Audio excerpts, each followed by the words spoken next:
예, 오늘 신년 기자회견장에 있었던 이성대 기자와 좀 더 얘기를 좀 나눠보도록 하겠습니다. 내용보다 회견 형식이 더 관심을 받았다 이런 얘기들이 많이 나옵니다. 직접 기자를 대통령이 지명해가면서 한 방식이 이번이 처음이라면서요? 그렇습니다. 우리나라 역대 신년 기자회견에서는 사상 최초로 도입되는 방식이었습니다. 예, 문 대통령이 직접 기자를 호명하는 방식이라서 청와대나 기자단 모두가 이 회견이 어떻게 진행될지 긴장을 상당히 많이 했었고 예, 그 초반 분위기를 보면서 저도 저 자리에 직접 있었지만 이 회견이 어디로 갈지 솔직히 모르겠다 이런 생각이 들 정도였습니다. 예, 또 회견이 끝나고 윤영찬 국민소통수석 같은 경우에는 회견 내내 조마조마했다, 상당히 모험이었다, 이렇게 해도 되나 걱정이 많았다 이렇게 토로하기도 했습니다. 예. 지금 참가한 기자들이 한 200명 된다면서요. 문재인 대통령이 그 이름을 다 알기는 좀 어려울 것 같고, 그래서 누굴 지명하느냐 하는 문제에 있어서 혹시 아는 기자들만 또 지명하는 것이 아니냐라는 얘기도 나올 법했는데 그렇진 않았다면서요?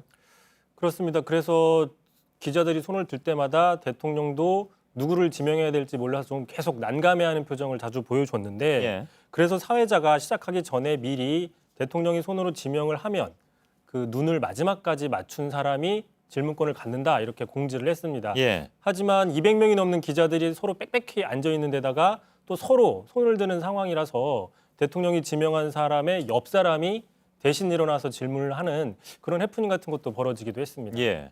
그래서 인형을 들고 나온 사람도 있었던 건가요? 자기 어필을 하려고 그래서 그랬던 사람들도 많이 있습니다. 예. 자, 다만 이제 그 보면 질문이나 질문지를 사전 조율해서 각본에 의한 회견이란 지적은 그 과거엔 좀 있었는데 그거 없이 처음 시도된 형식이다 보니까 좀 아쉬운 부분도 있긴 있었다.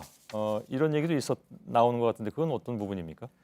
그렇습니다. 이제 총 오늘 17개의 질의응답이 이어졌는데 예, 대부분 무려 12개가 정치, 외교, 안보 이 분야에 쏠려 있었습니다. 예, 그도 그럴 것이 어제 남북 고위급 회담이 끝났고 또 위안부 합의에 대한 후속 대책이 발표가 됐고 또 최근에 UAE 이면 계약 논란 이런 것들이 나오면서 주로 이슈가 외교 안보 분야로 쏠렸던 거기도 하지만 예, 그럼에도 불구하고 경제 분야 질문이 2개 정도밖에 안 나왔습니다. 예, 부동산이나 재벌 개혁 뭐 이런 중요한 이슈들이 있었고 또 사회 분야에서도 공수처나 뭐 이런 적폐청산 이런 분야들이 안 나온 건 좀 아쉽다 뭐 이런 얘기가 있는데 예, 어쨌든 회견 내내 과정에 좀 변수들이 속출을 하면서 보는 시청자들은 좀 흥미가 많았다라는 평가가 있고요. 예, 청와대 안에서도 뭐 언론 앞으로도 회견은 이런 방식이 좀 고착화될 것 같다라고 얘기를 했습니다. 다 같이 긴장된 분위기였지만 또 다 같이 서로 자기의 역할을 충실하게 해야 되는 그런 회견이었다라는 평가를 내놓기도 했습니다. 예.